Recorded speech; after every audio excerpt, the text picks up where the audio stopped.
Bonjour à tous, merci d'être là, merci d'être présent avant la pause repas. Aujourd'hui, en fait, je vais vous parler de Cilium dans un contexte AWS. Au cours de l'émission, j'ai remarqué qu'il y avait beaucoup d'entreprises qui avaient beaucoup de peine en fait, à avoir une visibilité sur l'ensemble des flux sur leur cluster et d'autres problématiques encore. Je commence à m'intéresser aux services mesh, notamment Istio, Linkerd, qui permettaient de fournir une première couche en termes d'observabilité avancée. Puis après, un jour, l'année dernière, j'ai découvert Cilium et eBPF. Et là, j'ai vu qu'on pouvait aller vraiment beaucoup plus loin et réduire la complexité, notamment des services mesh. Et donc, c'est ce que je vais vous présenter sur les clusters Kubernetes managés sur AWS avec le service Amazon EKS. Donc, avant de commencer, je vais me présenter. Moi, c'est Ryan Leifa. Je suis consultant cloud et DevOps chez Devoteam Revolve depuis 3 ans maintenant. Et donc, Devoteam Revolve, c'est quoi? C'est une société de conseil qui est spécialisée sur les problématiques d'automatisation sur le cloud AWS principalement. Donc, avant d'introduire Cilium, un petit rappel sur ce que c'est qu'une CNI et eBPF. Donc, pour la faire court, une CNI, en fait, c'est un plugin qui va permettre de configurer la mise en réseau, donc le pod network, au sein d'un cluster Kube. Donc, un petit scénario très simple pour comprendre comment ça fonctionne. Donc, je veux créer un pod sur mon cluster. Donc, je fournis cette demande à l'API server sur mon cluster Kube. Derrière, j'ai le kubelet, donc une sorte d'agent qui est déployé sur l'ensemble de mes nœuds, qui va réceptionner cette demande et qui va avoir pour responsabilité, entre autres, de démarrer mes pods. Et donc, à partir de ce moment-là, il va avoir une invocation du plugin CNI, donc un programme en fait qui est exécuté, qui est disponible sur l'ensemble de mes nœuds. Et donc, après exécution, en fait, on va avoir toute la partie ajout de configuration de nos pods, donc création des interfaces virtuelles, configuration du routage, allocation des adresses IP, entre autres. Donc voilà, très rapidement, ce que permet de faire une CNI sur AWS. Et maintenant, pour eBPF, donc il y a une longue présentation juste avant moi, mais pour la faire court, parce que j'ai que 10 minutes, donc ce qu'il faut retenir sur eBPF, c'est que c'est une technologie qui permet de rendre le kernel Linux programmable. Et donc concrètement, en fait, on va attacher ce qu'on appelle des programmes eBPF à un événement, un syscall par exemple, au niveau du kernel. Et donc dès lors, par exemple, qu'il y a une application qui va vouloir accéder à certains services fournis par la machine, elle va devoir interagir avec le kernel. Et donc, dès lors qu'il va y avoir un événement, un syscall en particulier, en fait, on va attacher un programme eBPF à cet événement. Et dès lors qu'il sera invoqué, à chaque fois, on aura notre programme eBPF qui sera exécuté.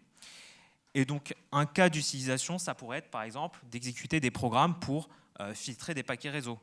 Notamment, là, on parle de filtrage de paquets réseau sur Kubernetes. Je pense que Network Policy, ça doit vous parler. Après, il y a bien sûr bien d'autres cas d'utilisation. Et donc, Cilium, en fait, ça repose essentiellement là-dessus pour pouvoir fournir des fonctionnalités d'observabilité, de sécurité dans des environnements avec des conteneurs qui tournent principalement sur Kubernetes. Donc Cilium, c'est un projet open source qui a démarré il y a un petit peu plus de 5 ans. Ça repose principalement sur eBPF, donc, et c'est maintenu par une société qui s'appelle Isovalent, qui a été fondée en fait par les principaux contributeurs de Cilium et d'eBPF. Et dernièrement, le projet a rejoint l'ensemble des projets de la CNCF, entre autres. Et donc, en fait, à la différence d'autres CNI, comme par exemple Calico, qui repose aussi sur certaines fonctionnalités sur eBPF, en fait, voilà, Cilium, ils ont pris dès le départ, au début du développement, en fait, de développer leurs fonctionnalités principalement sur eBPF. Donc, c'est en cela, en fait, qu'ils se démarquent d'autres CNI en particulier. Donc maintenant, comment Cilium ça interagit sur un cluster Kubernetes? Donc voilà, on a notre Cilium CNI qui est installé sur notre cluster. On va avoir aussi des agents qui vont être installés sur chacun de nos nœuds et qui vont en fait charger au niveau de nos nœuds un ensemble de programmes eBPF. Derrière, on pourrait avoir des pods qui vont être du coup exécutés et préconfigurés par Cilium et le kubelet aussi. Et donc ces pods vont, on va prendre un exemple tout simple, vouloir interagir avec l'interface physique de notre compute node Kubernetes. Et donc, qui dit interaction avec une interface réseau veut dire interaction avec le kernel. Et donc, on pourrait se dire que dès lors que nos pods vont vouloir interagir avec cette interface, un programme eBPF qui va être chargé par Cilium va être exécuté et potentiellement faire du filtrage, faire de l'enrichissement de données, rapporter plus d'informations, d'observabilité sur les flux réseau, et entre autres. Et maintenant, sur un environnement AWS, comment ça se passe?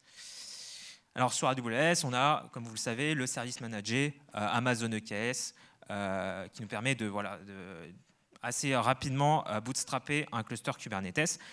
Et ce qu'il faut savoir, c'est que quand on démarre un cluster EKS sur AWS, on a par défaut ce qu'on appelle un AWS VPC CNI. Et ça, on ne peut pas le préconfigurer en amont. Et ce CNI, en fait, il va être utile notamment pour toute la partie association d'adresses IP à nos pods. En fait, nos pods on va leur associer une adresse IP qui est contenue dans le CIDR du VPC dans lequel on a notre cluster. Et ça va faciliter en fait le routage au sein du VPC, puisqu'on aura pour chaque pod une IP qui appartient au VPC et une ENI qui sera associée.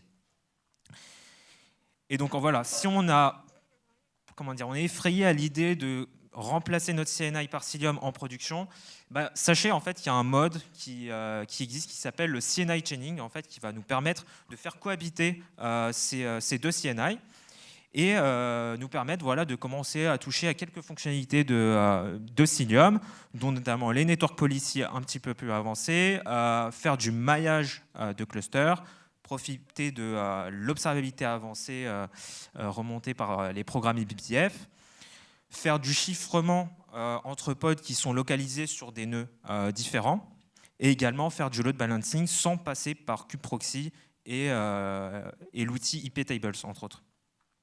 Alors, comme j'ai que 10 minutes, je m'attarde sur 3 de ces fonctionnalités pour ce talk. Donc la première que j'ai trouvé intéressante de partager avec vous, c'est notamment lorsqu'on veut commencer à implémenter des règles de sécurité un petit peu plus orientées least privilege sur Kubernetes. Donc voilà, comme vous le savez sans doute, on a les network policy par défaut Kubernetes qui se basent principalement en fait sur les labels qu'on associe à nos pods. Et dès lors qu'on va vouloir commencer à faire du least privilege un petit peu plus avancé, notamment sur la couche 7, on va être un petit peu bloqué. Et ce qui est assez spécial avec Cilium, c'est qu'en fait, ça nous permet de résoudre cette problématique dans la mesure où, grâce au problème BPF, on va pouvoir filtrer.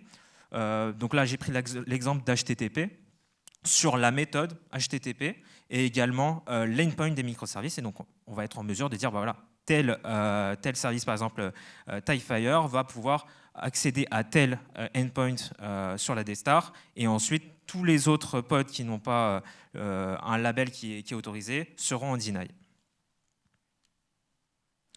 Une autre fonctionnalité intéressante, quand on commence à avoir beaucoup de clusters, que ce soit sur une plateforme de cloud ou sur du multi-cloud ou même sur de l'hybride, c'est la fonctionnalité de cluster mesh. Et donc le cluster mesh, ça va nous permettre en fait de interconnecter nos clusters, c'est-à-dire qu'on va avoir une visibilité globale sur les services répartis sur l'ensemble de nos clusters.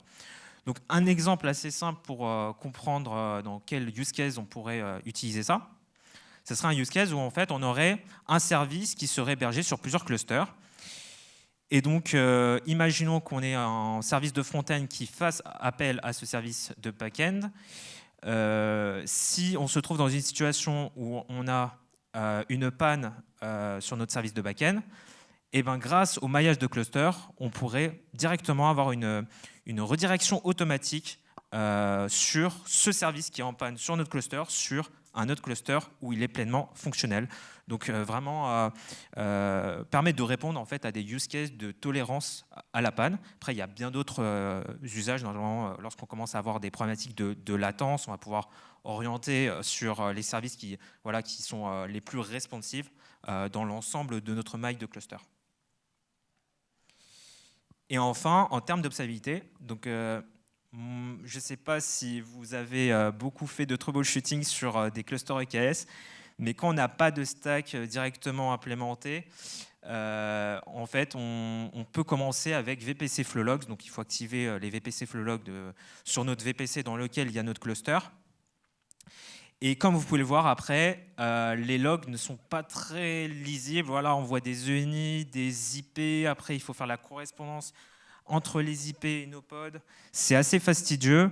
Et après aussi, on peut mettre en place un système de rétention avec du S3, faire de l'Athena ou autre pour commencer à faire des requêtes un petit peu plus complexes. C'est assez fastidieux, on perd du temps.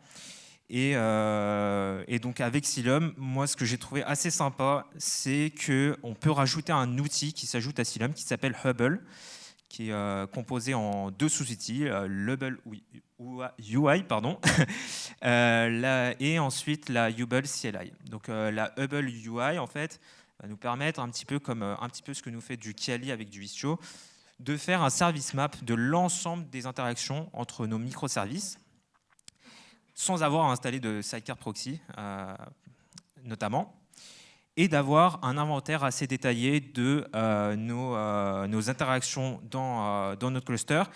Et cette fois-ci, à la différence de VPC Flowlog, on ne va plus se baser principalement sur les adresses IP de nos pods, mais à la place sur un système d'identité. C'est-à-dire qu'en fait, Cilium va construire des identités sur la base des labels qui sont associés à nos pods.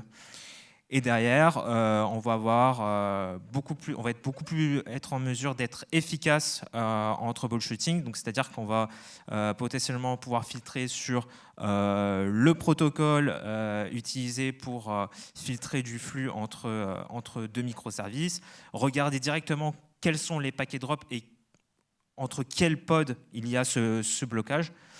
Donc voilà, un outil vraiment très très efficace en termes de troubleshooting, mais aussi également en termes de sécurité. Et après, derrière, on peut très bien faire de l'export de toutes ces données avec du Loki, du tempo, etc. pour les logs, métriques et traces, si on veut faire un petit peu plus de recherche avancée. Donc voilà pour cette présentation. Donc si vous voulez aller plus loin sur Cilium, je vous propose de regarder des liens qui redirigent en fait sur les pages officielles Isovalent, notamment les Cilium Labs, qui permettent en fait de très rapidement pouvoir pratiquer les fonctionnalités de Cilium dans des environnements virtuels. Et une vidéo assez intéressante où en fait c'est une équipe qui fait un retour d'expérience sur comment ils ont eu à remplacer en production Cilium, remplacer Amazon VPC CLI par Cilium en production. Donc voilà. Merci pour votre écoute et donc